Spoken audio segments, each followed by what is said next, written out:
The Neil Haley Show and Jesus and Ugly Jody with our host, Jody Corbet.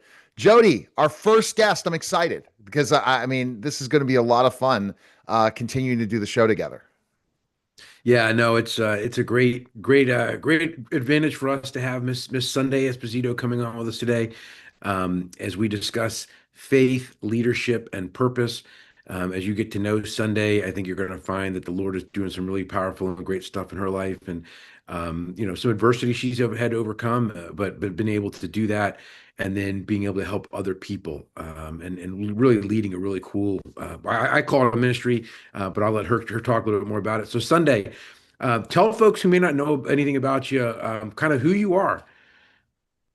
Well, I guess sometimes it's not just that simple, right? But I will say what my passion and what my mission in life is. And I grew up in a household that was a very toxic environment. My parents got divorced. My mom was abused and beaten severely by my stepfather. So domestic violence became something that, as a child, I felt very, very hopeless in because I couldn't help in the moment and make things better. But as I got older, I was determined that I was at some point in my life going to be able to help other people. And as I got older and got into a little over 10 years ago, got into the security industry, kind of on the background of things. And then eventually I was pulled more towards the front of the office, I guess you could say, being more out in the field, and was able to start helping people in domestic violence, sex trafficking. I got my executive protection level 1, level 2 certified. And having those outlets, and also my faith in God, knowing that if I choose to do this type of mission and work, that He would guide me and protect me and watch over me. And He's done that in so many ways I can't even tell you.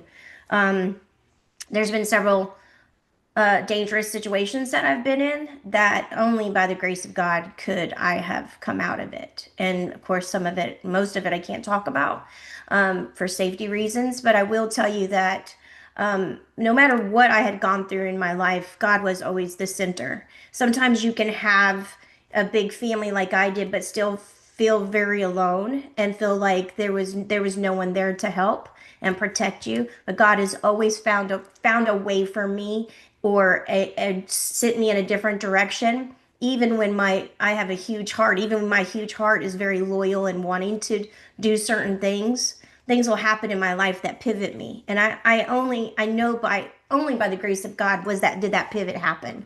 And so what I do today is I own my own security guard company. I've owned it for three and a half years now. And outside of that, I have a nonprofit that's called 4Rescue. It's the number 4Rescue. And we focus on the extraction part. And when I speak with other, whether it's nonprofit events, I go to colleges and I speak, any type of environment that I'm asked to come and speak in, one of the first things that I tell everybody is, we're put here for certain reasons, and one way or another, God's going to bring you back to that. And to be able to have the passion that I do in rescue and be there for the people that I've able to do that for. I just, even if it was just one, it's somebody that I feel like God's directed me and helped me and protect me to do that. Because what we do is specialize in is extraction, is you have to pick. And other nonprofits and other companies, I always say, it's okay to stay in your lane. It's okay that you don't do 5,000 things and be all these different people, help all these different people and be there for everybody. If you can pick one thing and be passionate and focus on it, then you will make a difference. You don't have to do it all. I had to learn that the hard way by spreading myself way too thin, which happened during COVID. Sorry, I might be all over the place here, No, that's but okay. No, but and I think what you're showing is we all learn in these experiences. I've learned that too, but ultimately you have to pivot too. That's the other challenge in this is there's not a one size fits all for a business as an entrepreneur. You get advice from somebody else that, hey, they have a blueprint, it works perfectly somewhere, it works perfectly here, but it doesn't work for you. That's the other thing. You have to really know your voice and truly what makes you happy But at you the end don't, of the day. you only learn sometimes by the struggle and by doing so much that you feel like you failed. Right. And I think a lot of that happened for me in the beginning of all this, especially during COVID.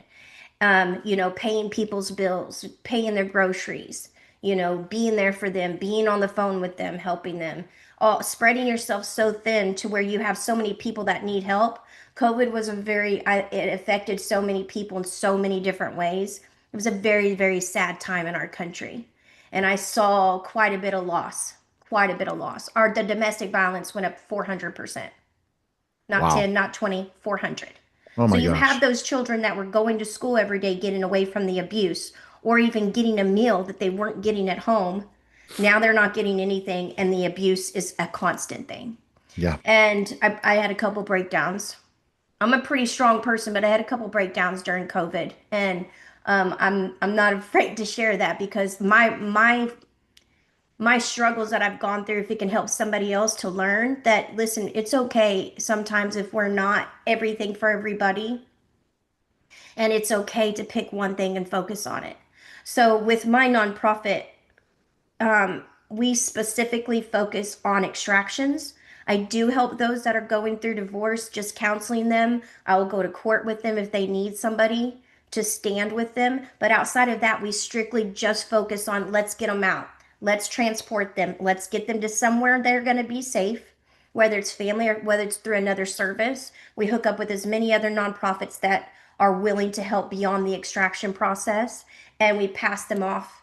And I have to break free, not free, sorry. I have to break away from that. Because if I don't, because of the type of heart that I have, I am a helpmate. God created all of us to do service, help, all different types of ministries, and I'm what's I believe is a helpmate. And when you are built like that, it's really, really hard to let go. But you have to in order to help other people. Yeah. So Sunday, you and I actually met through. I was doing some work through church, and obviously you Mm. have the ministry for rescue. A lot of people may not know it, but you've actually had some viral videos going out. I've seen them on X, I've seen them on LinkedIn, that kind of show the hand signal for that for rescue has kind of been promoting and using. And so, explain to us a little bit. One, show us the hand signal. Tell us what it's about.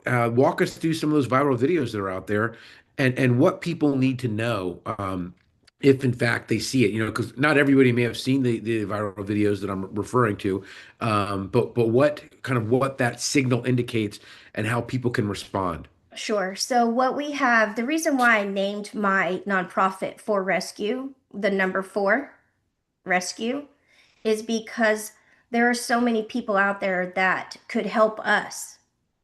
We can only help people that come to us, or somehow we are able to get in contact with somebody that guides us to where they are to extract them. But this is the hand signal if somebody is in danger. Right now we have what we're calling our sticker campaign. And they're vinyl stickers that go on we would love to get them in every women's restroom throughout the United States. Obviously, we would love for it to be in men's restrooms as well, but we are finding that most of the time the victims are female. And if I can't get them in every, at least I can focus on the women's restrooms. And so we ask volunteers if they would either donate money to help us pay for the stickers, or just take the time. If you know you're traveling and you're willing to take them and pass them out, it's basically a sticker that shows what this is. It tells people, hey, if you see this signal, don't do anything. Call 911, describe what you saw, and tell them everything you possibly can. And Mhm. also, it says if you are in danger, use this signal to Yeah. somebody so that they can get you help. Why don't we protect our children better? Especially CYF, especially specific things to the point where kids are alienated from their other parent because of being abused, and to the point where that other parent really won't have that contact at all with that kid if that other parent's abusive or has been in an abusive relationship with somebody else So that I has can led that process. And it seems like it's a very uphill battle. The sad thing is, I mean, I can use my own story. My mom was molested by her father when she was younger. She got out of the house, I believe, around 15. She ended up getting married just to get away from the abuse. When she ended up having 5 children later on in life, he reconnected with her. At that time, he was a deacon in the church, said that he had changed his life. You know, he serves God. He's very trustful. You know, he wants to build a relationship and her to trust. My father was on tour with the military in Korea at the time. So my mom coming from that and wanting to love her dad, wanting to trust her dad, allowed him back into her life. He Man. then picked one of us and groomed us, which was me. And so I Mm. was molested from the age of 4 to 5 until my mom found out what had happened. So a lot of the times every situation is different. I have never helped somebody with the exact same situation. You have people that are, trauma bonded.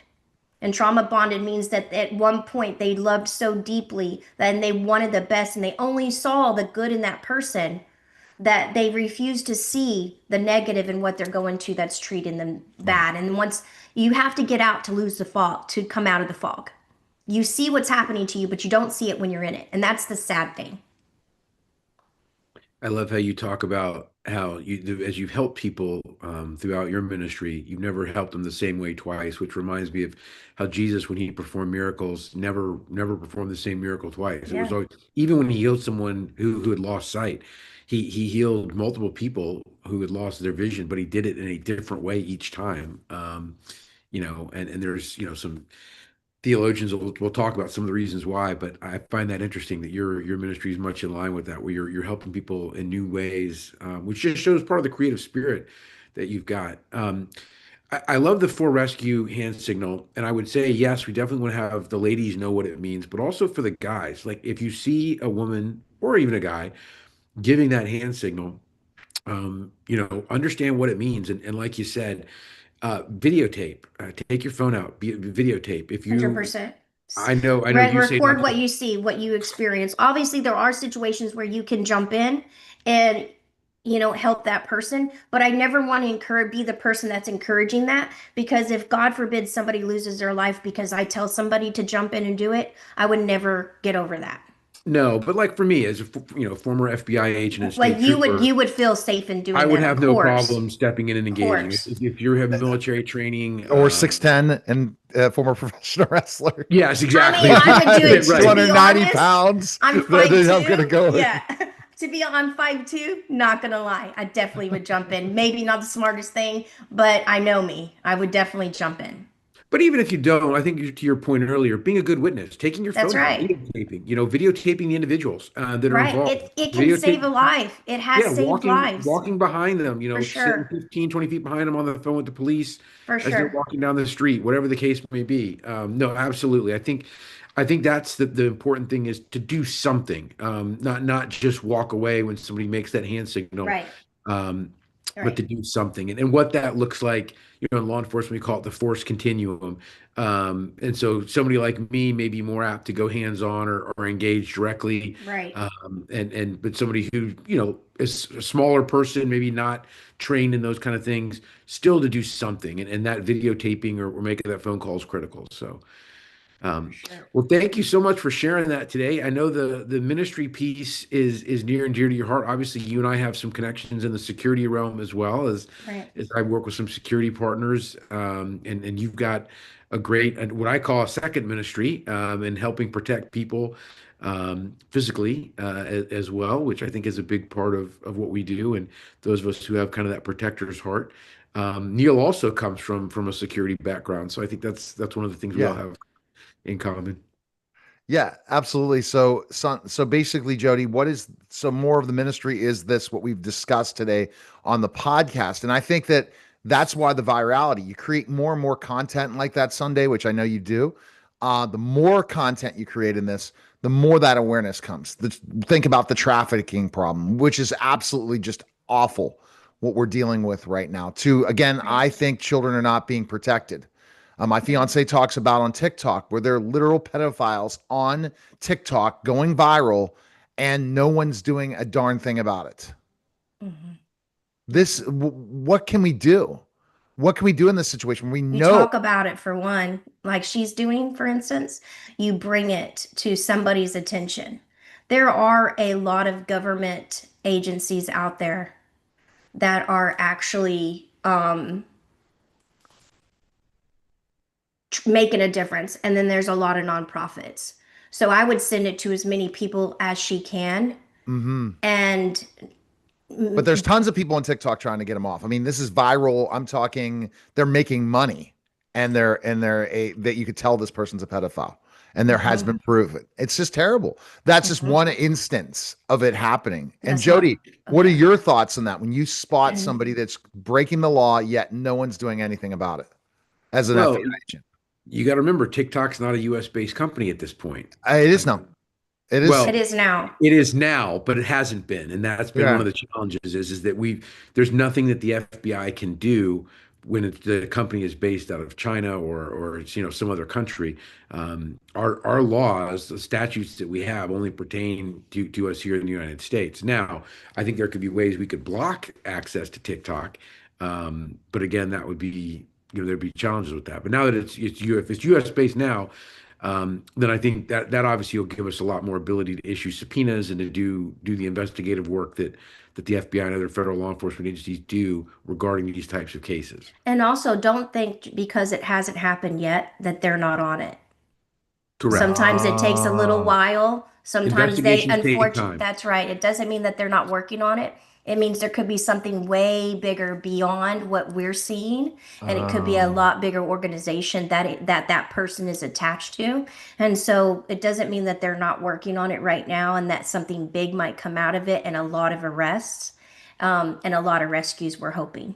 So Sunday, if that person is an advocate and wants to be that advocate, like my fiance is seeing specifically, get on social media, blow the whistle further and further, because the more it comes out, the Talk more about it. likelihood that person will Talk be about it. Ask talk people to about it. share it. Send Yeah. it to your local government, your officials. Send it to DC. Whatever contact that you can get. Get it to as many people as you can. In one way or another, they will find them. And I would encourage you get it to these nonprofits. Oh yeah, for sure. Several of these nonprofits, they're already Oh, working with state. I work with a lot of, I have no specialty. I have nothing. IT is not my world at all. But I do know several people that are involved in that cybersecurity that can hunt somebody down better than you can imagine. And it's been amazing the things that I have been able to see come out of that. But Yeah, a lot of there's several. The school games is one of them. I've worked with school games in a couple of nonprofit events for them. I support them 100%. They're a fantastic group, and they've made a huge difference. So they are definitely somebody that I would say reach out to. But like he's saying, just have her go online and Google where can I, right? Where can I? Who do I send this information to? And it's any and everybody that you can, but trust the process as well. If you do get it to them, it takes a little time, but they will find them. Yeah, and a lot of these nonprofits already have relationships with local, state, and True. federal law enforcement. So Mm-hmm. that's very helpful. Skull Games is a Mm-hmm. great one, great example. Mm-hmm. But there's others. We have some here in Northern Virginia that are Mm-hmm. they're focused on human trafficking here in Northern Virginia itself. But there's other groups like that around the country that folks can reach out to. Wow. All right. Well, anything else to add, Jody, to this conversation? It was really very interesting what Sunday's doing. Now, Sunday, anything you want to share with the viewers as we're getting ready to sign off? I would just basically say visual, be visual of what's going around you. Protect your kids. It's okay for you to be in their business. There's a difference between being a helicopter mom and being protective over your children. Have good communication with your kids. Let them know that they're safe talking to you. There's a lot of things that's out there in the cyber world. All of these games these kids are playing. Roadblocks is one of them. I've actually recently done some work with a family with their child that was being blackmailed through that, and it's very, very dangerous. I would be visual know what your kids are using, know what they're playing, be in their business. You brought them in this world for a reason. right? So it's okay for you to parent them. Never think that you need to be their friend first. Be their parent first. Okay. Great stuff. Where can we find info on you, Sondae? What's the best place? So for the nonprofits, it's the number 4, rescuefoundation.org. And for a security company, which we provide every type of security from department store to executive protection to fire watch. And that is at epисecurityguards.com. Okay. All right. And Jody, best place we can connect with you. On LinkedIn or through my website at sls.consulting. And make sure everyone likes and subscribes to the Jesus and Ugly Jody podcast. Guys, that was a special simulcast, the Neil Haley Show.